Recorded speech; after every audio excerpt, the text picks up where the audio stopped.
By the time I reached Salvador House, the rain had soaked through my coat, my dress, and the cheap soles of my shoes. I should have turned back twice. The first time was when I saw the black cars lined along the curb like a threat made visible. The second was when the gate opened just long enough for two men to drag somebody inside, not roughly. That was the worst part. They did it with the kind of clean efficiency that told me roughness was for amateurs. I still went in. The courtyard stones were dark with water. Light burned behind the tall windows, gold and warm and completely separate from the weather. Somewhere deeper in the house, men were talking in Italian, not loud, not laughing. The sound had the strange flatness of expensive rooms where fear was already paid for. One of the guards blocked my path with an arm the size of my waist. "We're closed." I almost laughed because it looked less like a business than a church designed by people who had lost faith in mercy. "I'm not here for a drink," I said. He looked me up and down, taking in the wet hair stuck to my throat, the ruined hem of my dress, the envelope in my hand. Eviction notice. Final warning. 3 months of my life reduced to paper gone soft in the rain. Then you're in the wrong place. Maybe I was, but wrong places were the only ones still answering at midnight. I heard Salvador-owned businesses are hiring. He actually smiled at that, not kindly. At midnight, at desperation o'clock, the smile vanished. I wished I could pull the words back. My mouth always got reckless when I was scared. Behind him, a door opened. A man stepped out, took a cigarette from a silver case and paused before lighting it. He was tall in a dark coat that fit him too well to be accidental. Black hair brushed back from a face so still it looked carved rather than born. Nothing about him was loud. Men moved around him anyway. Someone behind me muttered, "Boss." The silver lighter clicked. That sound landed in the rain like a lock turning. He lifted his eyes. They found me, stayed. I had heard about Dante Salvador in the way everyone in my neighborhood had heard about him, through lowered voices. Through stories that sounded different depending on whether the teller feared him or owed him. None of that prepared me for how quiet he was. Not calm, quiet, the kind that made other people hear themselves too clearly. He took in the envelope in my hand, my wet hair, my guard's annoyed posture. "What does she want?" he asked. The guard answered for me. "Work." The boss looked at me again. And she picked the worst possible hour to ask," the guard finished. The man with the lighter waited. For me, I realized, not for the guard. My throat felt raw from rain and nerves. I had spent the evening going from restaurant to restaurant, asking kitchens if they needed someone to scrub pans, stack crates, mop floors. I had gone to the church last, like an idiot who still believed old kindness could override new budgets. Father Renzo had cried harder than I had when he told me the choir stipend was gone. By the time I reached Salvador House, I had nothing left except the truth. "I can work," I said. The guard made a sound of disgust. I kept my eyes on the boss. "I don't need charity, I need a job." I read Italian and English. I catalog music and restore damaged audio. I can file, transcribe, clean, sing if somebody pays me to sing and not because they pity me. Give me something honest and I'll earn it. Rain tapped stone. Somewhere behind the lit windows a chair scraped. He did not look away. Most men, when a woman was desperate enough to stand in a stranger's courtyard at midnight, expected one of two things, tears or flirtation. I had neither left. The rain had washed vanity out of me hours ago. He flicked the lighter shut without ever lighting the cigarette. "What's your name?" "Sofia Bellini." "Who sent you here?" "No one." "Why this house?" "Because it was the last one with lights on, because I was out of pride and train fare. Because rent was due and grief had no market value, but the real answer came first. Because people say you pay for competence. A few men nearby shifted, as if I had spoken too directly in a room where everyone survived by angles. Dante Salvador's expression did not change. That frightened me more than anger would have, and if I say no, I should have begged harder then, sweetened it, softened it, lowered my eyes and made myself smaller. Women who survive powerful men learn shape before language. Instead, I heard my own voice come out clean and level. "Then I leave." The silence afterward felt like a held breath.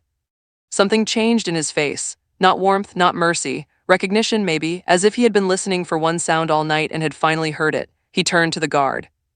"Open the door." The guard stared. "Boss, now." The door opened. I stayed where I was. He noticed. Of course he noticed. "What?" he asked. I swallowed.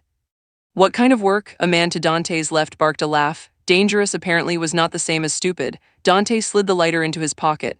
"Careful, organized, private, inside. You'll be searched at the door and shown your room. You do not go where you are not told. You do not repeat what you hear. You do not ask questions that aren't yours to ask." "That's not the work," I said before I could stop myself. His gaze sharpened a fraction. "No," he said. "Those are the rules." The rain ran down my spine under my dress. I thought of my apartment with the landlord's new lock waiting for morning. I thought of my brother's old studio headphones on the kitchen table, the only thing I hadn't sold. I thought of how thin hunger makes dignity. And the work, a beat. Then, old recordings, ledgers. Archives nobody else in this house knows how to touch without ruining them. My pulse kicked. Audio archives, you said you could restore damaged sound. I can, I'll know if you lied. Something in the way he said it made me believe he would know, not because he understood sound. Because he understood lies, he moved past me toward the door. The cold of rain followed the heat of him for one disorienting second. When he reached the threshold, he looked back. Bring her in, he said, and get dry clothes for the songbird. The name landed wrong, not cruel enough to be an insult, not kind enough to be soft. I opened my mouth to protest it. He had already gone inside. One of the guards took my elbow, not harsh, impossible to refuse. As the heavy door shut behind me, sealing out the rain, I understood something with the bone-deep certainty of a bad decision already made. Nothing in my life was outside that door anymore. They put me in a room bigger than my apartment had been. That was the first offense. The second was the wardrobe. Someone, later I learned it was the housekeeper, Maria, had laid out dry clothes on the bed. Black leggings, a soft cream sweater, wool socks so thick they looked like forgiveness. I stared at them as if they might bite. A woman in her 50s with iron gray hair and the posture of a queen arranging a battlefield stood by the curtains. Put them on before you get sick, she said. I don't run a plague house. You run this place, I survive it, Giulia Ferrante. Sophia, I know, of course she did. She looked me over the way a tailor looks at cloth, already calculating durability. Breakfast in 40 minutes, east wing only unless you're fetched. If anyone tells you the boss is easy to work for, they're either lying or new. That's comforting. It's not meant to be. She turned for the door, then paused. Don't sing in the West Hall. Why? Something moved behind her face and disappeared. Because I said so. Then she was gone. I changed slowly, fingers cold and clumsy. My old dress lay in a wet heap on the floor like the skin of the woman I had been 12 hours ago. Choir singer, part-time restoration assistant. Rent late but still pretending late wasn't ruined. My phone buzzed with 3 missed calls from my landlord and 1 message from my aunt in Queens asking if I had found something respectable. I sat on the edge of the bed and almost laughed myself. Lega. Respectable had apparently missed the last train. Breakfast was served in a sunroom that could have belonged to a senator if you ignored the men with guns visible under their jackets. Marble floor. Tall windows, coffee strong enough to wake the dead. The house smelled faintly of polished wood and something sharper underneath, the clean metal scent of expensive danger.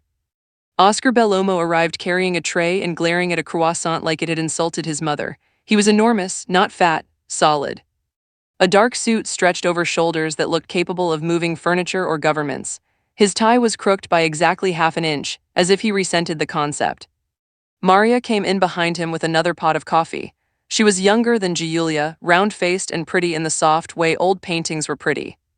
Oscar straightened so quickly he nearly dropped the tray. Maria, he said too deeply, you look hydrated, she blinked.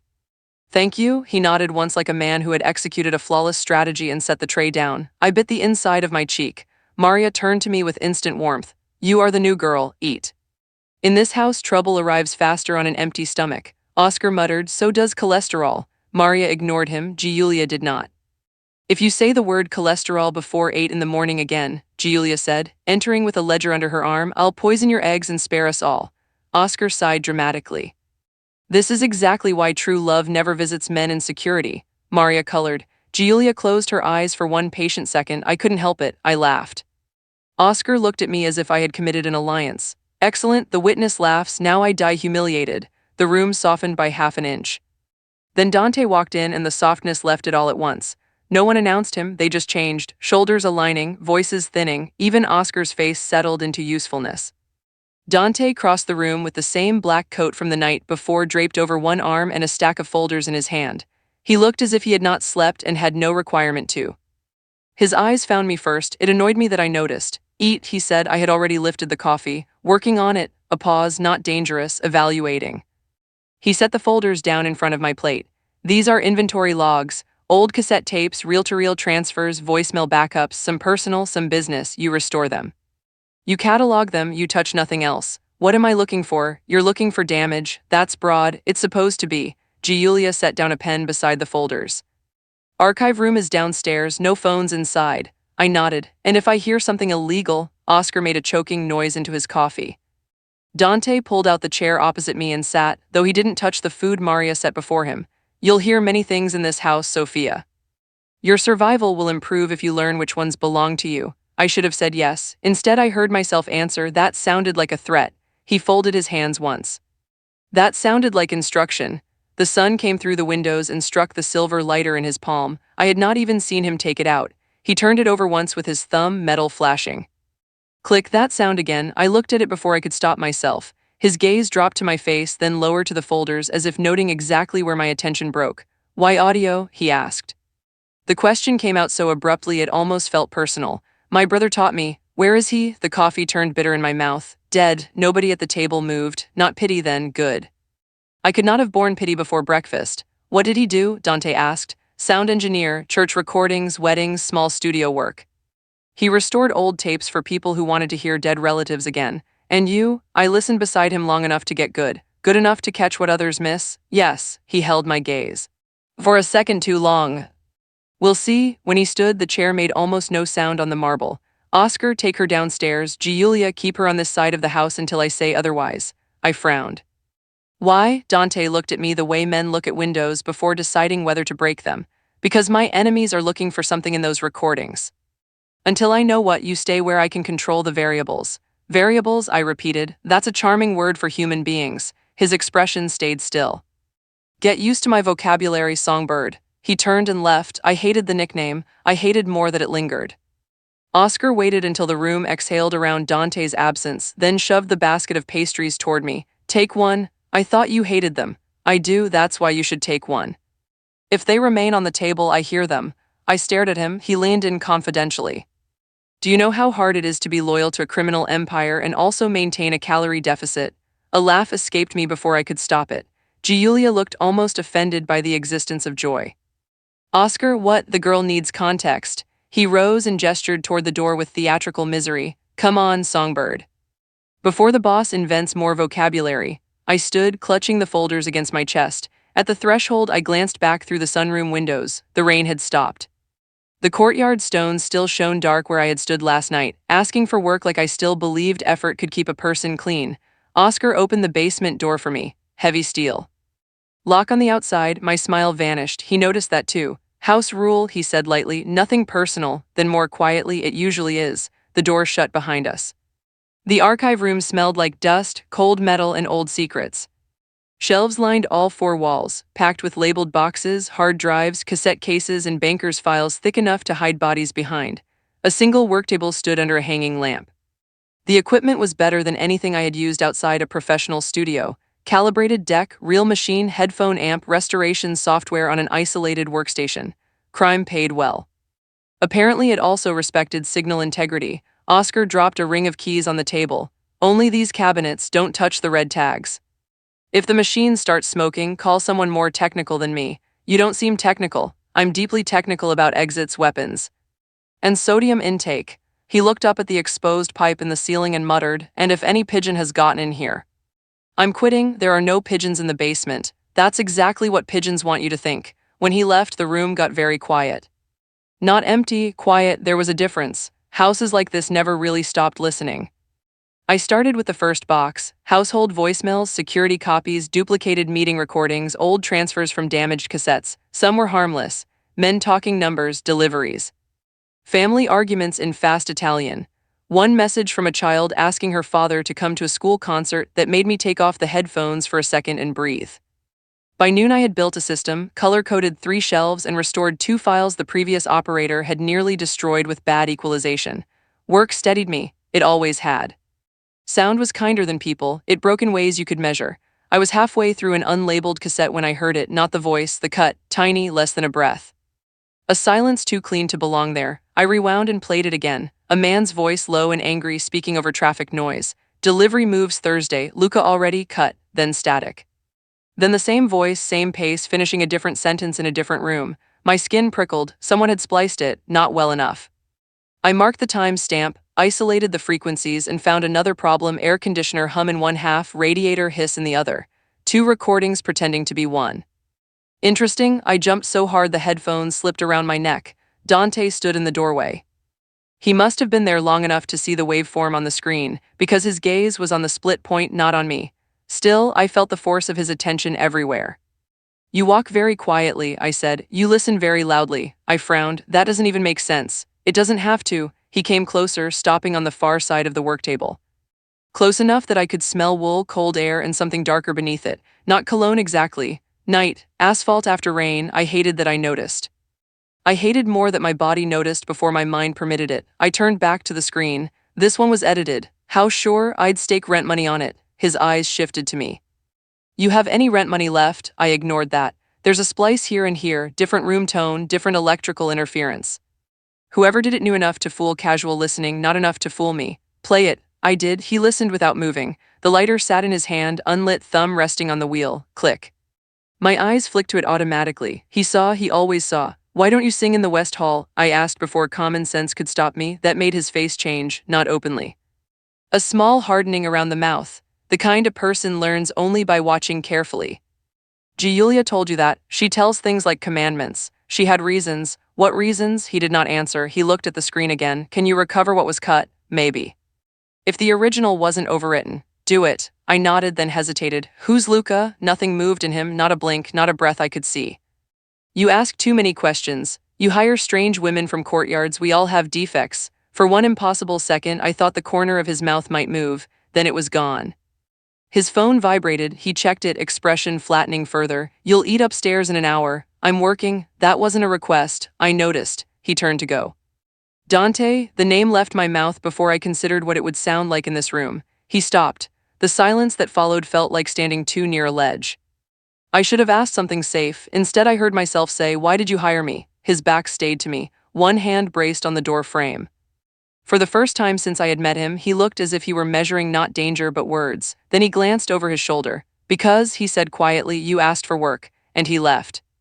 I sat very still after that, staring at the empty doorway, annoyed by how little sense that answer made and how much it still landed. That evening, Giulia sent me to bring a corrected ledger to Dante's office. The West Hall was darker than the rest of the house, paneled in old walnut, lit by wall sconces that made every portrait look guilty. I passed a closed music room with a grand piano under a gray cover and understood, suddenly and for no reason I could explain, why Giulia had told me not to sing here. Dante's office door stood half open. Inside, 3 men were already waiting. Nico Viri, head of security, Father Matteo Conti, the family priest who somehow also handled charitable accounts, and Oscar, who was holding a celery stalk with the expression of a martyr. Negative calorie food is propaganda, Oscar announced. Father Matteo smiled. It is still a vegetable, my son. It is punishment in a stem. Dante looked up as I entered. The room shifted around that glance. Nico, square-jawed and wary, gave me a nod I didn't trust. Father Matteo offered something kinder. Oscar brightened as if I might validate his suffering. Tell them, he said, lifting the celery. Tell them this is not how men were meant to live. You're enormous, I said. I think you'll survive the stalk. Father Matteo laughed outright. Dante took the ledger from my hand. Our fingers did not touch. The absence of contact felt embarrassingly deliberate. Anything else in the archives? He asked. 1 edited tape. 2 wiped voicemail backups, and someone has been removing labels from older boxes. Nico swore softly. Father Matteo crossed himself. That suggests fear. That suggests access, Dante said.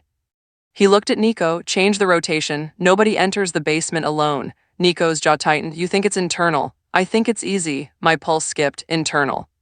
Which meant the thing moving against them was already inside the house, already hearing us. Dante lifted his eyes to me again. From now on, you work with a guard outside the room. I don't need a babysitter. No, he said, you need to stay alive. The room fell quiet. Nobody smiled. Nobody pretended that line belonged to normal employment. I stood there holding my own breath, feeling the edges of this house draw tighter around me, and understood that whatever those recordings contained had already changed the terms. Someone was moving toward us. The storm came in just after midnight. I woke to thunder cracking over the city and sat up in the dark, heart racing against a dream I could not remember. The east wing felt wrong, too still. Too empty. The air had that held electrical pressure that comes right before something breaks. Then I heard it, not thunder, glass. I shoved back the blanket and opened my door. The hallway lights were out. Somewhere downstairs, men were shouting in Italian, short, clipped words, not panic but response. The kind that had already accepted violence and moved directly to dealing with it. My bare feet hit cold marble. I took 3 steps before an arm hooked around my waist and pulled me into shadows so fast I barely had time to gasp. A hand covered my mouth. Quiet, don't. I knew him by the stillness before I knew him by the voice. We were pressed into the alcove beside the west hall window, my back against his chest, his hand firm over my lips. Outside, rain lashed the glass. Inside, two men ran past with weapons drawn. My pulse hammered against his palm. He leaned close enough that the words touched my ear. They breached the garden wall. "If you make a sound, I'll carry you instead of asking." I nodded once against his hand. He let go slowly. I should have stepped away. I didn't. For one suspended second, I felt the heat of him at my back and the cold draft from the cracked window at my front, and my body chose neither. Then another crash sounded below. He moved first, turning to put himself between me and the hall. "Go to your room," he said. "No." His eyes cut to mine. "That was not a negotiation." "I heard the office alarm," I whispered. "If they came for the recordings, I know why they came. Then let me help." His face went very still. I was suddenly aware of everything. The rainwater blown across the floor, the scent of smoke on his coat, the thin white scar disappearing under his collar. I had not seen that scar before. I wanted to know where it ended. I wanted absurdly to touch it. The realization made heat rise in my throat. "You're trembling," he said. "It's cold." It was not only cold. He looked down at my bare feet on the marble and swore under his breath. Before I could object, he bent, caught my ankles one after the other, and lifted me onto the runner rug with impossible ease. The touch lasted less than a second. It changed the air anyway. "Stay here," he said. A shadow moved at the end of the hall. Dante turned so quickly I barely saw it. One arm shoved me behind him as a man lunged from the dark. There was no dramatic struggle, no shouted warning. Just one efficient motion, the crack of body against wall, and the attacker sliding to the floor with Dante's hand still locked around his wrist. I stared. The man groaned. Blood ran from his mouth. Dante did not look angry. That was the part that hollowed me out. He looked focused, like a surgeon working in low light. "Who sent you?" he asked. The intruder spat red at his shoes. Dante sighed once and tightened his grip until bone made a small, sick sound. The man screamed. My stomach lurched, not because I thought the intruder innocent, because Dante never raised his voice. He did not explain, he did not perform. Violence sat in him like a native language. The attacker broke first. "Morty," he gasped. "Basement key." Dante struck him unconscious before the sentence finished. I could not seem to unclench my hands. He turned back to me. The storm flashed white across the hall, outlining him in brutal light. "Look at me, Sophia." I did. "Are you hurt?" I shook my head. His gaze dropped to my hands.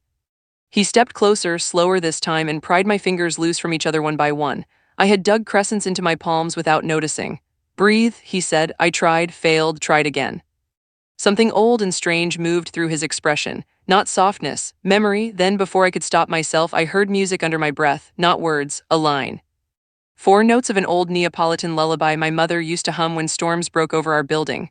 Dante froze. The sound barely existed. Still, it hit him as if I had spoken a name. I stopped immediately. "I'm sorry, I didn't. Don't sing that here." The words came out harsher than anything he had said to me. I flinched, his jaw tightened. Regret flashed so fast I might have imagined it. Below us, Oscar's voice rose from the stairs. "Boss, we've got one outside and one in the kitchen. Also, this is exactly why I tell people midnight snacks lead to violence." Dante shut his eyes for 1 second, gathered himself, and opened them again. "Go with Oscar," he said. "What was that song?" "Not tonight." He started to turn. I caught his sleeve before I could think better of it. The fabric under my fingers was damp from rain. He looked down at my hand. Then up at me. Neither of us moved. This was the closest we had ever been while no one was trying to drag me somewhere. His breath did not change. Mine did. I could feel where his restraint began just by standing inside it. From the stairs, Oscar appeared carrying a flashlight and a gun with equal dissatisfaction. He took one look at my hand on Dante's sleeve and made the sign of the cross. "Terrible, I've walked into tension." I snatched my hand back. Oscar kept going, because apparently self-preservation was not among his skills. "Also, there's a pigeon in the lower courtyard sheltering from the storm, which feels personal. Maria says God protects all creatures, but I reject that theology." Against every law of the night, a sound escaped me, half laugh, half shock. Dante's attention flicked to my mouth, then away. "Take her to Giulia," he said. Oscar saluted with the flashlight. "With pleasure, come on, songbird. Let's leave the boss to his homicidal weather." As Oscar guided me down the hall, I looked back once. Dante stood alone by the broken window, rain-streaked light cutting across the scar at his throat, the silver lighter turning once in his hand like a decision he had not yet made. And I understood that whatever ghost lived in the West Hall, my voice had just touched it. By morning, the house had returned to order so completely it almost felt insulting. Broken glass gone. Blood gone, new men posted at the gates. Maria serving coffee as if storms and intruders were only weather by other names. The only proof left was the bruise blooming on my wrist where I had grabbed Dante's sleeve too hard, and the exhaustion behind everyone's eyes. I spent the first 2 hours in the archive room rebuilding a damaged reel. At 11:17, I found my brother's name, not on the tape itself, on the work log attached to it. Matteo Bellini, transfer consultant date, 7 years earlier. For a second the room tilted so hard I had to grip the table. My brother had never told me he worked for the Salvetter family. Then again, Matteo had never told me many things. Not while he was alive. Not when he came home smelling like cigarette smoke and cold air instead of church dust and solder. Not when he said private clients with a smile too quick to be trusted. I put on the headphones with shaking hands and pressed play. At first all I heard was hiss, then traffic, then a woman crying. Then Matteo's voice, low and careful, testing levels. My throat closed. He sounded younger, alive in a way recordings make cruel. I could hear him rubbing his thumb over the microphone grill the way he always did when concentrating. I could hear the tiny half-breath before he spoke. Again, he said to someone off mic. Start from the name. Another voice entered. Male, wrongly calm, Luca Morty. I didn't know how I knew, I just knew. Some voices arrive already wearing the shape of a threat. The tape cut there. Not naturally, deliberately, I yanked off the headphones so fast the cables snapped against the desk. The basement door opened. Dante walked in, Nico at his back. He took one look at my face and dismissed Nico with a tilt of his head. When the door shut again, the room shrank. What happened? I held up the work log. My fingers were not steady enough to pretend otherwise. My brother worked for you. He went still, not surprised exactly. More like some piece on the board had finally landed where he feared it would. Where did you get that? He asked. Your shelf. I wanted to sound angry. I sounded wounded instead. I hated that. He came around the table slowly. Sophia, don't. I stepped back. Did you know? Yes. The honesty hit harder than a lie would have. You knew who I was when I said my name. Yes. And you hired me anyway? Yes. I laughed once, sharp and ugly. That is not the comforting answer. No, he said quietly. It is. I pressed a hand to my mouth and turned away. The reels on the shelves blurred. Matteo's voice still seemed to hang in the room, bright and dead. What did he do here? Audio work. Transfers, cleaning compromised files. Compromised by whom? He waited a beat too long. Dante, by Luca Morty, he said. The name dropped into place. The edited tape, the intruder, the storm. All of it. I lowered my hand. And my brother, he was good. The past tense made my eyes burn. That isn't what I asked. He looked at the log in my hand, then at the old machine beside me. Your brother started asking questions about certain recordings. He thought Luca was building blackmail from doctored files. He was right. Did Matteo tell you that? He tried. The room went silent around those two words. I felt the floor come out from under me slowly, the way bad truths often arrive, not as shock but as structure giving way. What happened? Dante's face gave me almost nothing. But almost nothing from him had begun to mean something. The left side of his jaw tightening, the tiny pause before breath, the restraint that looked too much like guilt. Luca moved first, he said. By the time I understood which side your brother was on, he was dead. I stared at him. That's not enough. It's what I have right now. I wanted to throw the tape at him. I wanted to hit something expensive. Instead, I did the worst thing possible. I cried, not loudly, not beautifully. Tears just slipped out while I stood there trying very hard not to become smaller in front of a man who had already seen me desperate once. Dante's hand lifted half an inch as if he meant to touch me. He stopped himself. That restraint hurt more than comfort might have. I didn't hire you to wound you, he said. You hired me without telling me the truth. Yes, why? His eyes went to the waveform on the monitor. Because if Luca realizes who you are, he'll come for you. He already might. Yes, the calm of that answer enraged me. Stop saying yes like it fixes anything. That did it. Something cracked in his composure, not badly, just enough for me to see the man under the structure. I know, he said, low and rough for the first time. I know exactly what it fixes. We stood in it together, my grief, his whatever it was, silence heavy enough to bruise, then my brain, maybe out of self-defense, reached for work. I grabbed the headphones again and rewound the tape. What are you doing? He asked. What I came here to do. I played the cut section 3 times, isolated the noise floor, and boosted the buried bleed from the unused channel. A faint line surfaced beneath the static. Matteo, farther from the mic, speaking to someone under his breath. If anything happens to me, Salvador has the wrong file. Dante leaned in, too close. His hand came down on the desk beside mine, large and motionless, caging nothing and changing everything. I could feel the heat of him without contact. The almost of it made my pulse stumble. There, I whispered. He looked not at the screen but at me. You caught that on first pass? Yes. Why? Because grief sharpens certain frequencies forever. Because damaged things tell on themselves, I said. His stare held for a second longer than it should have. Respect moved through it, something warmer, something far more dangerous. Then he straightened up. You've just proved Luca doctored the file that started this war. That surprises you? You surprise me. The words landed between us, too clear to misunderstand, too incomplete to answer. From the doorway, Oscar appeared carrying a lunch tray and blinking between our faces with immediate spiritual concern.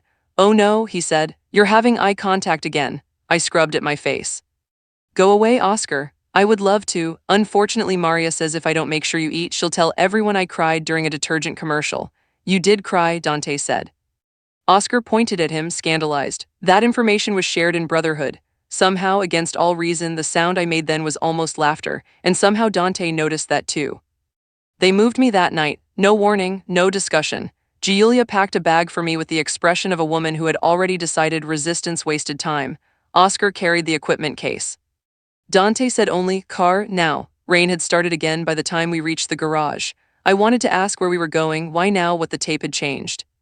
But the men around Dante had gone into that dangerous silence I was beginning to recognize. Information had narrowed, which meant threat had widened. The SUV smelled like leather, gun oil, and the cold brought in on coats. I sat in the back, Dante beside me. Oscar in the front passenger seat muttering directions and nutritional complaints in equal measure. This is stress, Oscar informed the windshield as we pulled into traffic. Stress burns muscle. Do you know how hard I worked for these shoulders? Drive, Dante said. I'm not driving, then suffer quietly. I reject that as a leadership style. I would have smiled if my stomach were not in knots. The city thinned around us, lights smearing gold in the rain. I kept seeing Mateo's name on the log sheet, kept hearing his voice under the static. Salvatore has the wrong file. The realization sat like broken glass inside me. Dante's phone buzzed. He checked the screen, his face flattening further. 2 cars behind, Oscar said softly. I know, everything in me went still. What does that mean? I asked. It means, Dante said, you stay down when I tell you. Dante, down. The first shot hit the rear window like a hammer. I screamed and dropped on instinct. Dante's arm came across my shoulders so fast it felt less like movement than law. More shots, glass crazing, Oscar swearing in dialect up front. The driver yanking the wheel hard enough to throw us sideways. Then Dante was over me completely, one hand braced above my head, the other drawing his gun. The world turned to noise. I saw almost nothing, only pieces, streetlights breaking across shattered glass, Dante's coat over my face, the hard line of his body between mine and the window. His voice clipped and lethal, issuing orders I could not track fast enough to understand. The SUV slammed to a stop under an overpass. Move, someone shouted. Doors opened. Dante dragged me out low and close, one arm locked around me, his gun already up. Men were running through rain, muzzles flashed white. The concrete pillars amplified everything until it felt like being trapped inside the sound of a storm made by human hands. I slipped on the slick ground. He caught me without looking. That terrified me more than the shots, that his body had already memorized where I was. We made it behind a pillar. Oscar appeared from nowhere, drenched, furious, and somehow still alive.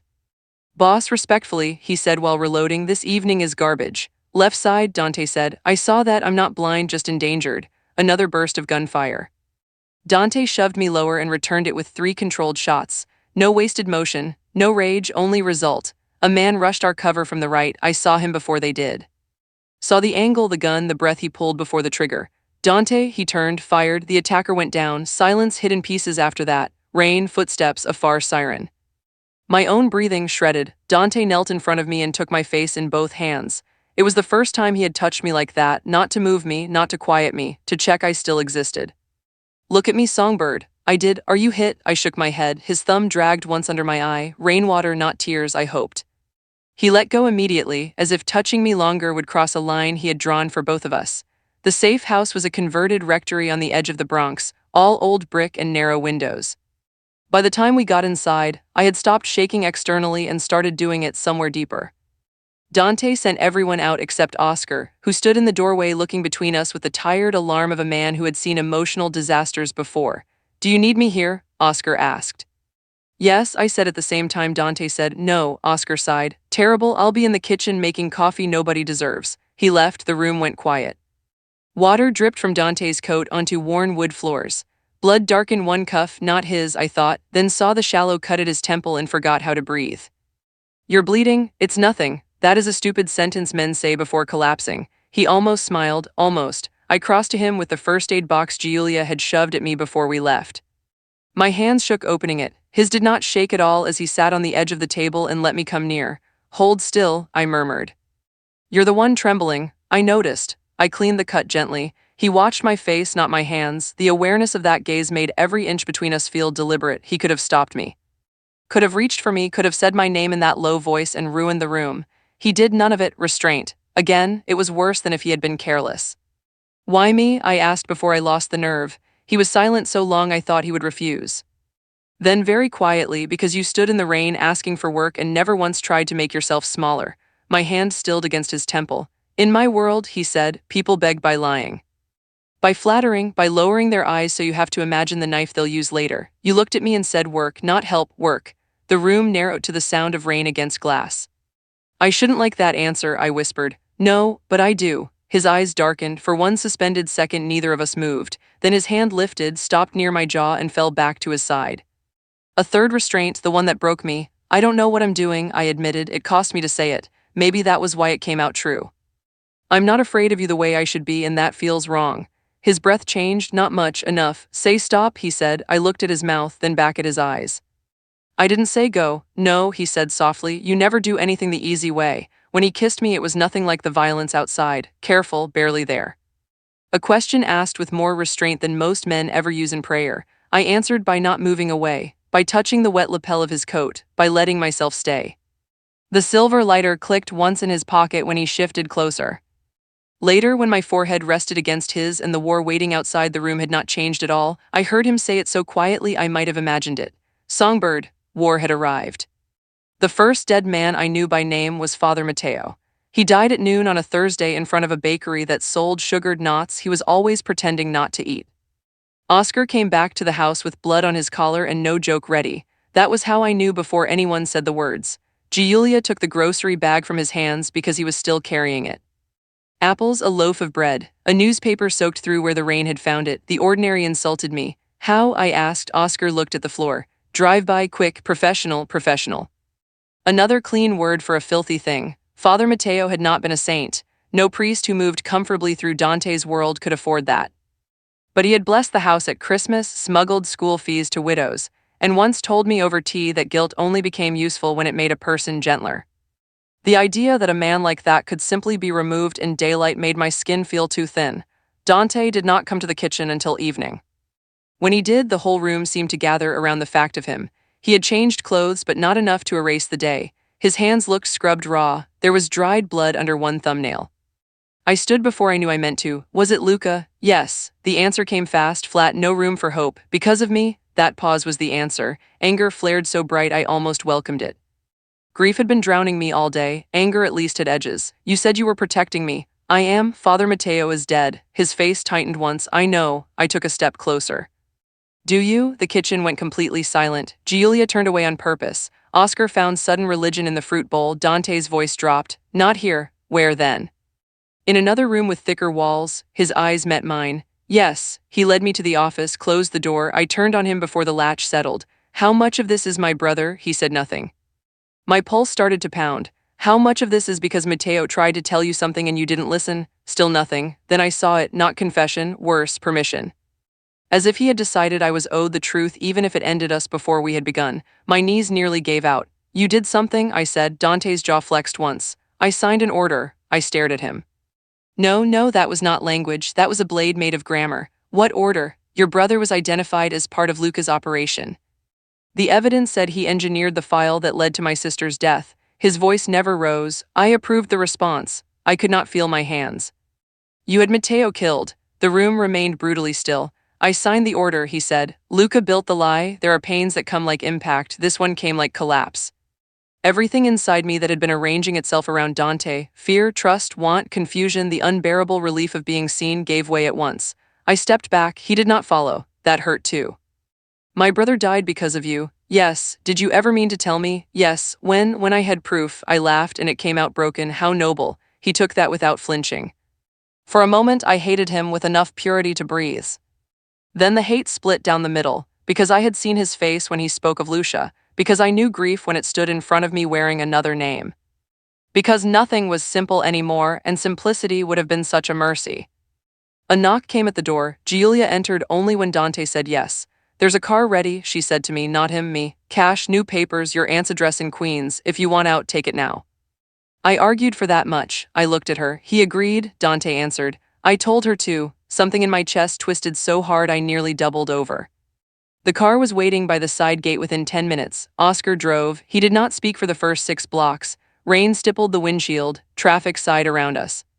The city looked ordinary in the cruelest possible way. At a red light he said, "For the record, I hate this." "Which part?" "All parts, the leaving, the reasons. The fact that Maria packed you lemon cookies and pretended they weren't from her." I looked down, tin box in my lap. Of course she had. Oscar tightened both hands on the wheel. "He told Giulia to make it possible, not easy, possible. That's supposed to matter?" "No," he swallowed. "Yes, I don't know. I'm a security man, not a philosopher." The train station at Fordham smelled like wet concrete and burnt coffee. Oscar carried my bag to the platform and stood under the awning while rain misted beyond the tracks. "You can still come with me," I said, because the thought of leaving him there under that fluorescent light made something ache. He snorted and abandoned my post. Maria would never respect me again. The train was due in 4 minutes. I had money in my coat, papers in my bag, an address in Queens. A life still technically possible if I narrowed the definition enough. This was the exit point. No locked doors, no forced stay, no man with a gun keeping me in his orbit, just choice. I thought of Father Mateo dead on the sidewalk, of my brother, older than me by 7 years, laughing as he showed me how to clean tape heads with a cotton swab. Of Dante kneeling in rain to ask if I'd been hit, of the order he had signed, of the truth he had finally given me even though it gutted him too. The train lights appeared around the curve. Oscar looked at me once, then away. Whatever he wanted to say he left unsaid. The train hissed in. The doors opened. I stepped on. The doors stayed open. My hand tightened on the rail. In the dark window, I saw not my face but who I had been before Salvetter House. A woman who believed distance and decency were the same thing. A woman who still thought staying clean meant staying untouched. The speaker crackled, "Final boarding." I stepped back off the train. Oscar shut his eyes so hard I thought he might cry from sheer stress. "Dear Lord," he whispered to the ceiling, "protect me from romantic people. They ruin logistics." "I'm not staying because I forgive him." "Good," Oscar said. "That would have been insane. I'm staying because Luca killed my brother, and because if Dante walks into that war believing he is the only one who owes the dead, he'll come back as something worse." Oscar looked at me then. "Really looked, and because you love him?" he asked carefully. I stared down the tracks shining with rain. "I don't know what to call something that feels this dangerous." He nodded once, like a man accepting terms from fate. "That's unfortunately the right answer." When we turned back toward the stairs, I knew with cold certainty that the life I had imagined for myself was gone. I was walking back in. I made it back to Salvetter House at 8:12 p.m. At 8:19, the traitor locked me in a van. It happened that fast. Giulia met me at the side entrance with relief she hid badly and anger she did not hide at all. "You picked a fine evening to grow convictions," she said, dragging me inside by the wrist. I noticed. She stopped in the hall and searched my face as if she needed to know whether I had come back out of love, vengeance, or sheer stupidity. Maybe I had not decided myself. "If you stay," she said, "stay with your eyes open. They are good." Her mouth tightened. "Then don't close them for him." That was the last warning I got before Nico Viri came to the kitchen door and asked me to identify a damaged recording in the chapel annex. It made sense. Too much sense, which should have warned me. The annex sat behind the main house, attached to a private chapel the family used for baptisms, funerals, and whatever else men like Dante asked God to witness. Rain glazed the courtyard stones. The night smelled like wet iron and candle smoke. Nico walked half a step ahead of me, shoulders square, one hand on the small of my back whenever the path slicked underfoot. He had always been careful with distance, respectful in the way guards were respectful when they knew exactly how breakable a person could be. I had trusted that, not fully, enough to follow him. Inside, the chapel was dark except for 2 red sanctuary lamps and a spill of yellow light from the basement stairs. "The files down there?" I asked. He nodded. "Old transfer room. Luca used church equipment once. Boss wants anything tied to him checked tonight." At the name, something cold moved through me. Dante said that? A beat too slow? Yes, that was the first crack. Not because of the answer, because of the way he said boss wants instead of the boss wants. Tiny, most people would not have heard it, but voices had edges. Stress changed them. Guilt changed them more. I stopped at the top of the stairs. "Nico," he turned. "What?" He looked at me the way men do when they realize the lie failed before the sentence ended. Then he drew a gun. I did not scream, the surprise went too deep for sound. I'm sorry, Sophia. No, I thought instantly. He was afraid. Those were not the same thing. The basement smelled of mildew, dust, and old incense soaked into wood. A second man emerged from the side room, grabbed my arms, and took my phone. Nico zip-tied my wrists himself. His hands shook once while tightening the plastic. You should have taken the train, he muttered. The words punched straight through me. You knew. He did not answer. They moved me through a corridor lined with stacked folding chairs and old hymnals, then out a rear door to the lane behind the chapel where a black van waited with its engine running. Rain slapped my face as they shoved me inside. Nico climbed in after me. I watched him under the dim ceiling light, the strain in his jaw, the sweat at his hairline. The tiny hitch in his breath every time the van hit a pothole. You're scared, I said. He looked away. Be quiet. Of Dante, that made him laugh once, raw and ugly. Of what comes after Dante. The van drove 30 minutes north, then east, then somewhere industrial where the city changed smell. Less food, more oil, river damp, rust. By the time the doors opened again, my shoulders ached from fighting the restraints, and the air tasted like old concrete. They hauled me into the basement of an abandoned church hall turned recording room. The first thing I saw was the equipment, not random, curated, real decks, digital racks, hanging microphones. A mixing board under dust covers, soundproofing panels nailed badly over stained plaster. Whoever had built the room understood both music and surveillance, both beauty and control. The second thing I saw was Luca Morti. He stood under a hanging bulb with one hand in his coat pocket and the other holding a whiskey glass.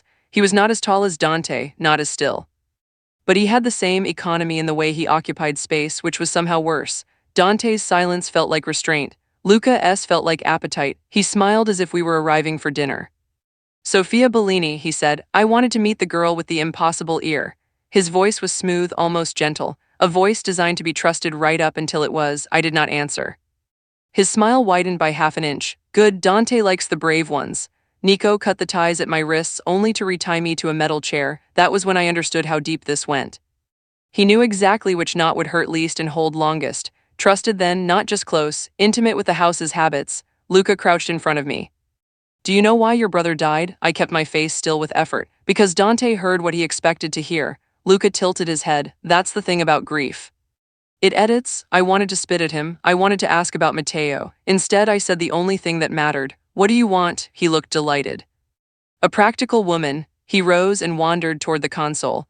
I want a recording, one clean enough to end a city. Dante has spent years protecting certain men with his silence. You're going to help me convince him that silence has expired. And if I do, he glanced back, you will, not because you're weak. Because you still believe truth matters. The horror of that was not the threat, it was that he knew exactly where to press. He played a file through the nearest speaker. My brother's voice filled the room. Not whole, pieces, breath, syllables, a laugh I remembered from our kitchen table. I jerked against the chair so hard metal scraped concrete. Luca watched without blinking. I keep everything useful. I swallowed bile. You're sick. No, he said mildly, I am exact. That was the mirror then, not just to Dante. To the whole world around him. Dante controlled violence to contain disorder. Luca created disorder to control everyone inside it. Two men built from the same material, split by one decision too many. He stepped close enough for Whiskey and Winter to reach me. You're going to speak into that microphone and tell Dante to bring me the original Lucia file. The name made the room change temperature. I stared at him, he smiled. There it is, recognition, you really do hear everything. So that was the slow wound, Lucia, Dante's sister. The dead girl whose shadow lived in the West Hall and in the song he could not bear. I don't know where it is. You don't need to. Lucas set the microphone in front of me. You only need to be convincing. From somewhere above us came the faint toll of a church bell, late by a beat. I froze, St. Bartholomew's Old River Chapel. Matteo had once recorded a funeral choir there, and complained for an hour that the bell ran late because the mechanism was warped. Under the floor I could feel a faint train vibration through the chair legs. Location, found. Luca mistook my stillness for fear. That's right, he said softly. Think, so I did. I watched Nico instead of him. His breathing had gone shallower. His eyes kept cutting to the door, not escape. Anticipation. He was waiting to see whether Luca would keep his word. He would not. I knew it the way I knew overcompression or taped-over hiss. Men like Luca did not leave loose ends breathing. When he pushed the microphone toward my mouth, I lifted my chin. If I do this, I said, he'll kill you. Luca smiled. Only if he gets here in time. Then he nodded to Nico. A timer on the console began to count down. 00:20 minutes. Edge of too late. The timer glowed red in the dark. 20 minutes to make a man like Dante Salvator do exactly what Luca wanted. or 20 minutes to die interestingly. Luca switched on the microphone. Tell him who you're with. I looked at the steel grill inches from my mouth and imagined Matteo on the other side of some old cheap mic, telling me to breathe from the diaphragm and never sing like I was apologizing for taking up space. So I didn't apologize. Dante, I said, voice steady despite the blood pounding in my throat. I'm in a room built under saints and bad wiring. The bell still runs late. Luca's eyes sharpened. Nico's head jerked toward me. I kept going before anyone could stop me. There's a train under the floor and your enemy still confuses precision with truth. Luca backhanded the microphone away so hard feedback screamed through the room. I flinched, then smiled. He stared. You heard the bell, he said softly. Yes, something almost admiring moved through him. Matteo was right about you. The use of my brother's name in his mouth made me want to tear the room down with my teeth. Luca straightened. No more games, he nodded toward Nico. Tape her hands to the chair. Nico came behind me with a roll of black gaffer tape. When he bent close, I whispered, he's going to kill you anyway. His fingers paused just once. That was all I needed. Men like him don't keep witnesses, I said low and fast. Listen to his voice when he says your name. He's already speaking about you in the past tense. Nico yanked the tape hard enough to bite skin, but he heard me. I knew he heard me because fear changed the shape of his silence. Luca paced toward the console and dialed Dante's number himself. He put the call on speaker. 1 ring, 2, then Dante's voice, low and lethal enough to frost the air between us. Talk, Luca smiled. You always did skip pleasantries. Where is she? A beat, Luca enjoying himself. Safe for the next few minutes. Bring me Lucia's original file and you can have her breathing. The silence on Dante's end of the line was so complete it sounded like murder thinking. Then, if you touch her, you'll do what? Finish becoming me, Luca ended the call. For the first time I saw anger flash under his polish, not at Dante, at the comparison itself. Men rarely enjoy hearing their reflections described accurately. He turned back to me. Do you know why he'll come? Because he has to. No, Luca leaned on the arm of my chair. Because you matter more than the dead now, that's the mistake. He was wrong. I knew he was wrong even if Dante didn't. Men like Dante never stopped carrying the dead. They just learned to hide the weight better. While Luca arranged cables and muttered to one of his men near the door, I studied the room. Old monitor speakers, analog board, patch cables hanging low. Overhead mics still lived from the feedback scream. And behind Luca, bolted to the wall, an antique church intercom amplifier with the cover half off. Cheap repair, exposed transformer. My wrists were taped, but Nico had pulled badly. The edges already lifted where rain-damp skin fought the adhesive. I worked one thumb a millimeter at a time while Luca lectured me on leverage in men. 7 minutes passed, 10 above us something thudded. Luca's head snapped up, not close, outer level. A door breached maybe. He motioned 2 men out with their guns drawn. Nico stayed. Luca looked at him. If Salvatore reaches this room before I say so, you shoot her. There it was, not if needed. Not if she runs, shoot her. Nico heard it too. After Luca disappeared up the stairs, the room changed, not safer, looser. Nico stood by the chair with his gun in a 2-handed grip and the face of a man who could no longer pretend he had chosen correctly. You can still walk away, I said. He laughed once, dead inside. No one walks away from men like them. Dante let me. That was you. I pulled one hand free under the tape, slow, hidden by my body. He trusted you. The words landed. Good. Don't, he said hoarsely. Did that matter at all? His mouth twisted. You think I wanted this? Lucia died and he turned into a monument. Men started circling. Money started bleeding. We needed a boss, not a ghost. And Luca understood survival. No, I slipped my fingers to the cable hanging behind the chair. Luca understood fear. Footsteps thundered above, shouting. Oscar's unmistakable voice rose through the floorboards. If I die in a church basement on an empty stomach, I will haunt all of you personally. Despite everything, a laugh burst out of me. Nico stared like I'd gone mad. I yanked the cable into the exposed transformer. The room exploded in white sound. Feedback shrieked through every speaker at once, violent enough to make the lights flicker and Nico clap a hand to his ear. I threw myself sideways with the chair, hit concrete hard enough to see stars, and rolled. Tape tore, metal legs clanged. Nico fired once, the shot punching into the wall where my head had been. Then the basement door slammed open. Dante came through it like judgment. He did not shout my name, he just found me. In chaos and noise, in gun smoke and bursting plaster, his eyes locked on mine and the whole room narrowed around that single line. Nico swung his weapon toward him. Dante fired first. Nico went down, not dead, blood blooming through his shoulder. Dante crossed the room in 3 strides and dropped to one knee in front of me. Hands on my face, my arms, my ribs, checking damage with brutal speed. Are you hurt? I can stand. That was not the answer he wanted. He took it anyway. Behind him, Oscar entered breathing hard, suit torn, gun up. He glanced at Nico on the floor and then at me, half tangled in broken tape and chair legs. This, he declared, is why normal people go to movies. A sound left me that might have been a sob. Dante cut the rest of the tape from my wrists with a knife and hauled me upright. I hit his chest hard enough to feel the impact all the way through both of us. For 1 second, only one, his arms closed around me, not possession, not comfort, verification, real, alive. Then he released me enough to look down. Blood from my split lip marked his thumb. His face changed. "Where's Luca?" he asked Nico. Nico coughed, laughed, and spat red. "Opera house." Dante went still. I felt it before I understood it. The old place. The family's abandoned theater and recording vault, the room where voices were kept. Luca had chosen a stage. Nico looked at me, not Dante. "He'll burn it all." Dante's jaw locked. I knew then one of us might not survive what came next. The Salvator Opera House had not hosted music in 15 years. From the street it looked dead, marquee stripped, velvet wrought hidden behind boarded doors. But the private entrance on 48th still opened with the right key, and Dante had many of those. Rain shone on the alley pavement. Men moved around us in black coats and lower voices. Weapons checked, radios whispered. The city kept going 2 blocks away while we prepared for the kind of violence that never made the papers in full.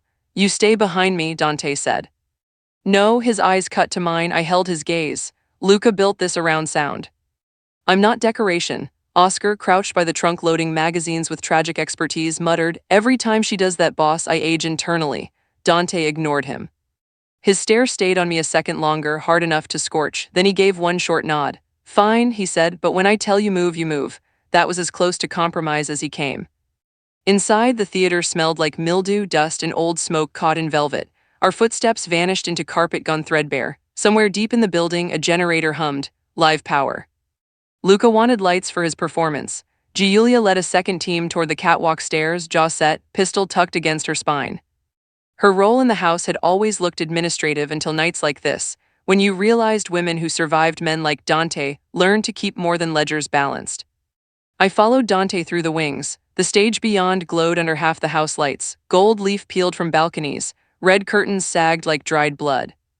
At center stage stood a real machine and 2 speakers on iron stands, absurdly formal, as if Luca had prepared an audition for hell. A microphone waited in a cone of light. "Too obvious?" Oscar whispered. "Yes," Dante said. That was when I heard it, not the generator. A second hum higher, hidden under the stage left monitor. Another machine running, off-axis. "Not on stage." I touched Dante's sleeve before I could think better of it. "Not there, behind the left wall. He wants your eyes on the center." His gaze flicked to me, trust, immediate and terrifying. He signaled Nico's replacement towards stage right and pivoted left with me tight behind him. My pulse hammered so hard it made my vision pulse. A voice rolled through the speakers before we reached the side corridor. Lucia. I had never heard her alive, but grief made some tones unmistakable. Young, warm. Saying Dante's name with a laugh underneath it. Dante stopped walking, only for half a second, enough to cut me. I looked up at him. His face had gone not blank but stripped. All the discipline gone so deep it no longer looked like control, just hurt preserved under glass. Luca's voice followed hers through the theater. "Funny, isn't it? The dead keep perfect time." Dante moved again, faster now, and kicked through the side door so hard the hinges screamed. The control room beyond was lined with tape vaults and burning cables. Luca stood behind the mixing desk with a gun in one hand and a flare in the other. He smiled when he saw us. "Brother." The word landed wrong and told me it had once landed right. So that was the oldest wound. Not just enemy, not just rival, the kind of man who had once been allowed close enough to know where everything soft lived. "You should have stayed gone," Dante said. "And missed your face when she spoke." Luca glanced at me. "No." I stepped farther into the room. The vaults around us were labeled with decades of names, concerts, meetings, threats, debts, confessions. A city's private throat stacked in metal cabinets. Luca looked at me with open curiosity. "You told him, didn't you, about the bell, about Nico, about the room? You really are the better ear." "She is the better person," Dante said. The silence after that went sharp. Luca laughed, but anger broke through it. "There, that softness, you think that saves you, it's what ruined you." "No," Dante said. "It's what kept me from becoming you." Luca's expression changed. Finally, the real thing underneath. "You were me," he said, "once. Until the wrong sister died and you decided guilt was a religion." He lifted the flare. My eyes went to the vault labels, to the reel already spinning Lucia's voice, to the fuel lines snaking along the floor. If he dropped the flare, every recording in the room would burn.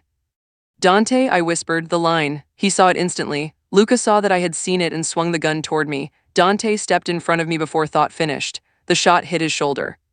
Time lost sequence after that. I remember the sound I made. I remember Dante not falling. I remember Oscar crashing through the far door with two men behind him and shouting, "This is officially the worst theater experience of my life." Gunfire split the room. Giulia's team answered from the catwalk above. Glass burst. Luca ducked behind the console, flare still lit, grin gone feral. Dante's blood spread dark down his sleeve. He kept moving. I dropped to the floor, crawled to the auxiliary rack, and ripped the patch cables from the playback chain. Lucia's voice cut off mid-laugh. The silence that followed was monstrous. Luca lunged for the fuel line. I seized the nearest microphone stand and swung with everything grief had ever taught me about force. The metal cracked into his wrist. The flare flew wide, skidding under a side cabinet where it caught on papers but not fuel. Dante reached him then. They went down together in a violence so close and efficient it barely looked human. No wasted blows, no speeches, just years of history collapsing into motion. Luca reached for the dropped gun. Dante saw it, shot once. Luca stilled. Across the room, fire licked up the side cabinet toward the nearest vault. Dante looked at Lucia's master reel lying near the console, then at the spreading flame, then at me.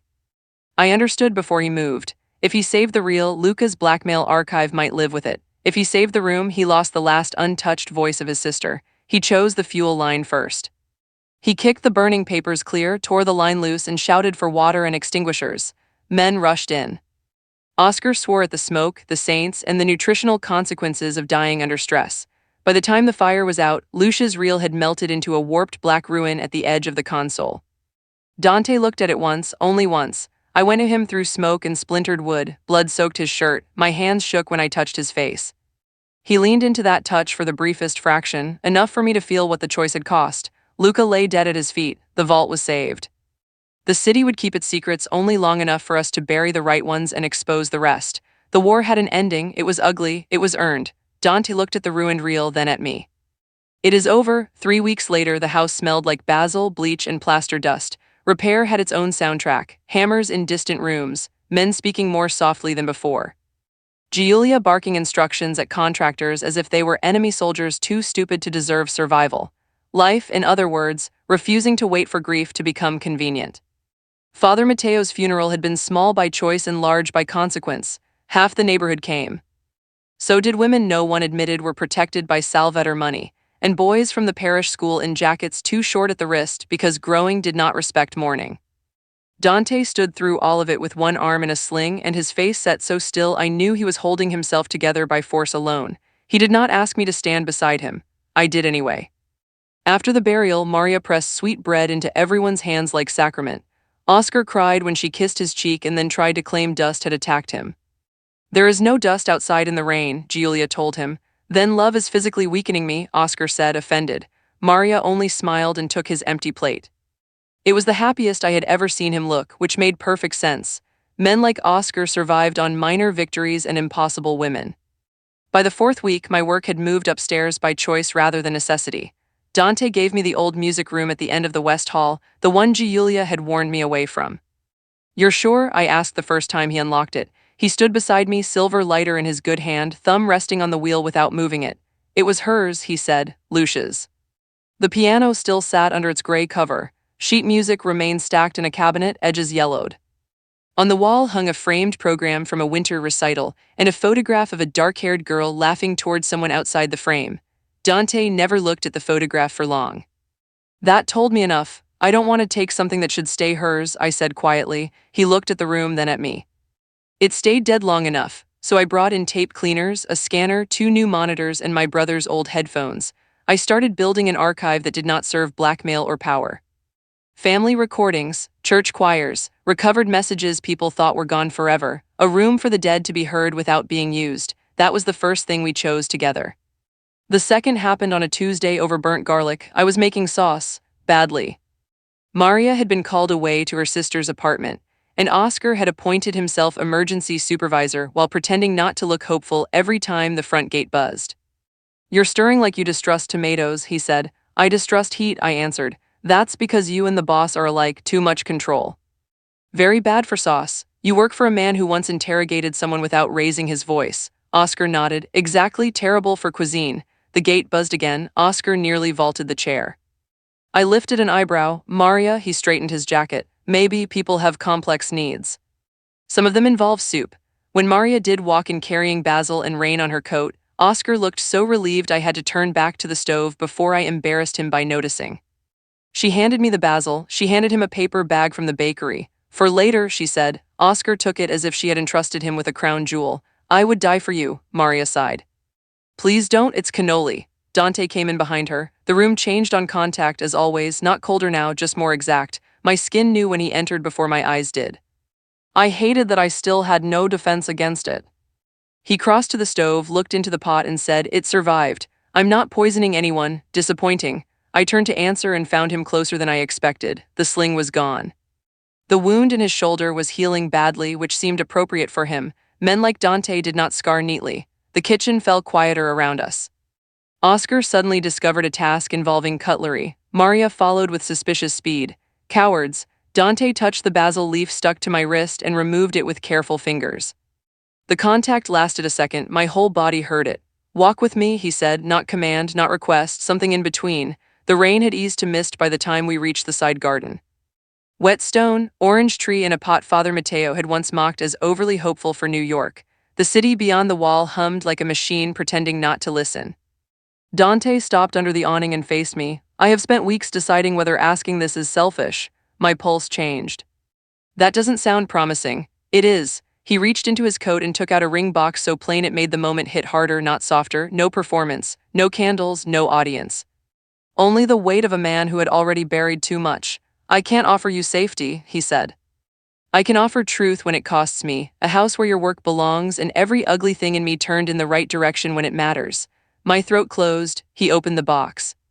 Lucia's ring, I realized, not an engagement ring. A simple gold band she must have worn on another finger, resized small enough for me. This isn't clean, he said. Nothing about me is. But if you choose it, you choose with your eyes open. Stay, marry me, build something here that has your voice in it. Tears burned instantly. Annoying, disloyal things. I laughed through them because otherwise I might have broken. That is the least romantic proposal in recorded history. A pause, then so softly I nearly missed it. Songbird. There it was. The nickname stripped of cold. No possession, no observation, just me held in 2 syllables. I put my hand over the box to stop it shaking between us. Yes, I whispered. Then louder because he deserved the full truth of it. Yes. But I get the music room, the archive, and veto power over your dining room wallpaper. For the first time since I had known him, Dante Salvator laughed where I could see it. Small, shockingly human. Done. When we went back inside, Oscar took one look at our faces and clutched the cannoli bag to his chest. Finally, he said to no one in particular. Love survives and so do pastries. Dante reached past me for the sauce spoon, and we went home. 9 months later, rain found the house again, not a storm this time. Just a steady spring rain that silvered the gate and made the city smell washed without ever becoming clean. I stood in the front hall barefoot, my shoes in one hand, a stack of employment forms in the other, and watched 2 soaked teenagers unload boxes under Oscar's supervision, while he argued with a delivery driver about proper treatment of baked goods. These pastries are for a bereavement fundraiser, Oscar said, horrified. You cannot stack grief at an angle. Maria, beside him with an umbrella and infinite patience, took the clipboard from the driver before Oscar could start a diplomatic incident. She had married him in February in a chapel so small half the guests had to stand outside. He still looked surprised every morning, which I found endearing in a man built like a bodyguard and emotionally structured like a hopeful stray dog. The house itself had changed, not gentled. That would have been a lie. Men still came and went by side doors. Security still watched the street with eyes too old for their ages.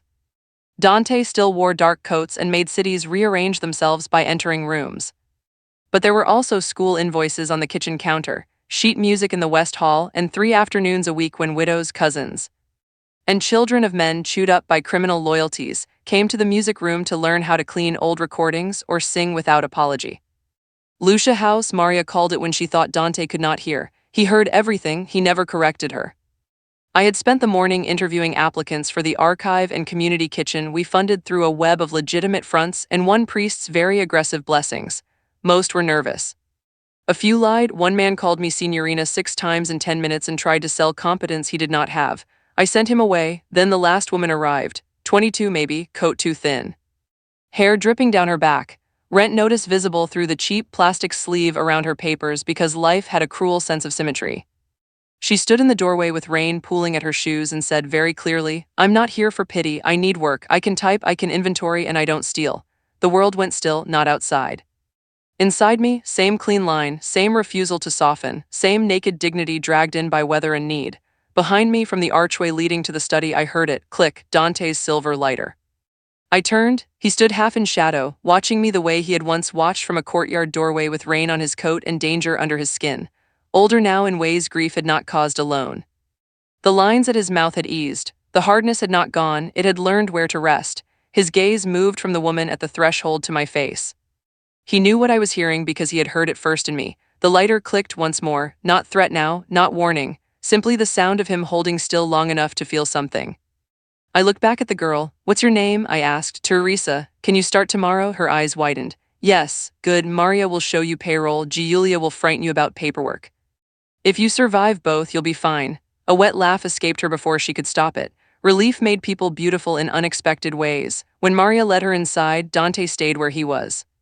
I went to him slowly, the form still in my hand. "Well?" I asked. He took the papers from me and set them on the side table without looking away. "You did it again." "What?" Asked for truth without dressing it up. His voice had gone low, intimate in the way it only ever was when we were alone or pretending not to be. "And then you gave it back to someone else." Rain tapped the windows. Far off, someone in the music room was practicing scales badly enough to offend geometry. I smiled. "That bothers you." His hand came up to the back of my neck, warm and steady. Even after everything, that touch still felt like the world narrowing correctly. "It ruins me," he said. The honesty in it struck so deep I had to look away for a second just to survive it. There were nights, even now, when I woke thinking of Matteo. Nights when I remembered that the man touching me with all this impossible care had once signed the order that killed my brother. Truth did not stop mattering because love arrived. It only got harder to hold. Dante felt the shift in me. Of course he did. "Tell me," he said. I looked back at him. "Sometimes I still don't know what Matteo would think of me." Rain moved in silver lines down the glass behind him. For once, Dante did not rush to deny pain he could not fix. "Neither do I," he said. There it was, the unresolved thing, not between us, inside us, the place where love did not erase cost, only taught us how to carry it without lying. From the kitchen, Oscar shouted, "If anyone needs me, I'm defending cannoli from humidity and corruption."